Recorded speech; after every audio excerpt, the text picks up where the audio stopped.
Hello viewers, আসসালামু আলাইকুম। আশাস কিচেনে আপনাদের স্বাগতম। আশা করি সবাই ভালো আছেন। আমিও ভালো আছি আলহামদুলিল্লাহ।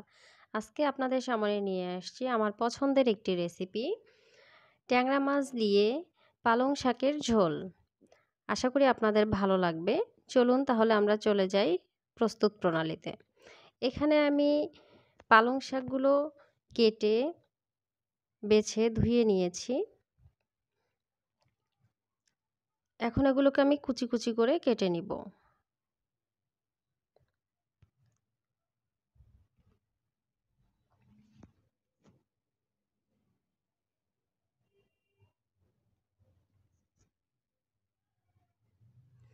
ব্যাস আমার শাকগুলো সব কেটে নেওয়া হয়ে গিয়েছে। দেখতেই পাচ্ছেন কিভাবে কেটেছি। এখন এখানে আমি নিয়েছি কিছু নতুন আলু, খোসাগুলো ছাড়িয়ে ধুয়ে নিয়েছি আগেই আমি। এখন এগুলো আমি কেটে নিব মিডিয়াম সাইজে। দেখে বুঝতে পারতেছেন আলুগুলো আমি কোন সাইজে কেটেছি। ব্যাস আমার আলুগুলো কাটা শেষ। এর মধ্যে আমি টমেটোগুলোও কেটে নিয়েছি। আর এখানে আমি যে মাছগুলো নিয়েছি এগুলো ধুয়ে পরিষ্কার করে নিয়েছি। এখন এগুলো আমি লবণ, হলুদ, মরিচ দিয়ে মাখিয়ে নিব।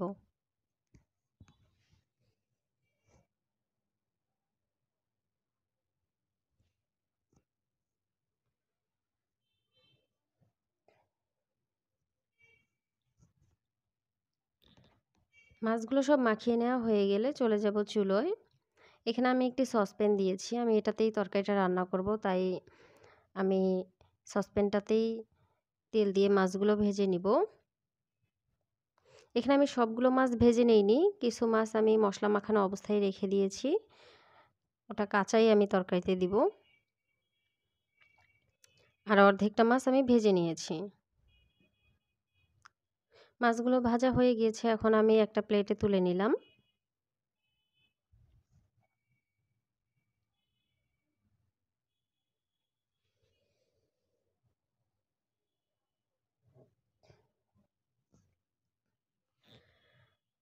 মাছগুলো তোলা হয়ে গেলে আমি ওই তেলের মধ্যেই আমি পেঁয়াজ কুচিগুলো দিয়ে দিব। আর পেঁয়াজগুলো নরম হয়ে আসলে আমি দিয়ে দিব সামান্য পানি। দিব 1 চামচ লবণ, হলুদ, 1 চামচ লাল মরিচের গুঁড়ো, 1 চামচ ধনে গুঁড়ো আর 1 চামচ জিরে বাটা।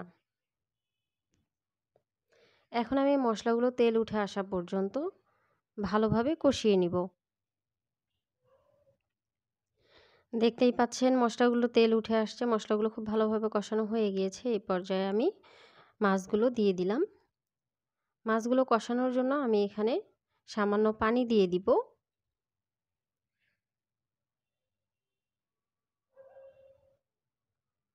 পানি দেওয়া হয়ে গেলে আমি এখন মাছগুলো ঢেকে রান্না করব 5 মিনিট। 5 মিনিট পর ফিরে আসলাম। আমার মাছগুলো কষানো হয়ে গিয়েছে, দেখতেই পাচ্ছেন।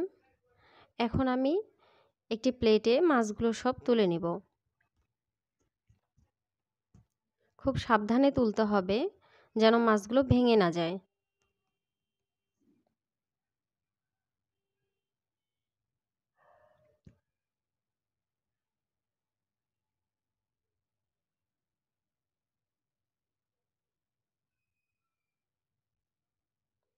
এখন আমি ওই মশলাগুলোতেই আলু, টমেটো আর শাকগুলো দিয়ে দিব।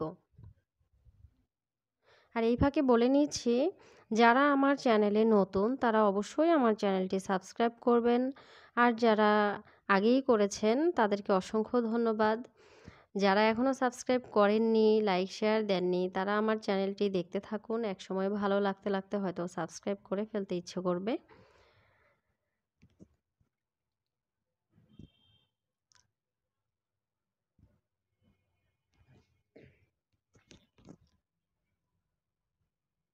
তরকারিটা ঢেকে কিছুক্ষণ রান্না করার পর যখন আমি ফিরলাম, দেখতেই পাচ্ছেন অনেকটা পানি চলে আসছে। তারপর নাড়াচাড়া করে আমি এখন গ্রেভির জন্য 2 গ্লাস পানি দিয়ে দিব। এই পানিতেই আমার তরকারিটা সেদ্ধ হয়ে আসবে, আর কোনো পানি দিতে হবে না। দেখুন তরকারিটাতে আমার বলক চলে আসছে। এই পর্যায়ে আমি কষিয়ে রাখা মাছগুলো সব দিয়ে দিব।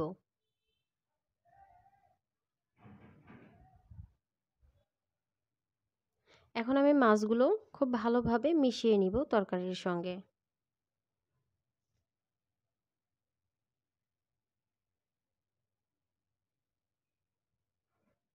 মাছগুলো মিশিয়ে নেওয়া হয়ে গেলে আমি ঢাকনা দিয়ে ঢেকে ফুল আঁচে রান্না করব 5 মিনিটের মতো। ব্যাস 5 মিনিট পর ফিরে আসছি। আমার তরকারিটা প্রায় হয়ে গিয়েছে। গ্রেভিটা এমনই থাকবে, দেখতেই পাচ্ছেন আলুটাও সেদ্ধ হয়ে গেছে বেশ ভালোভাবেই। এখন আমি চুলোটা অফ করে দিব।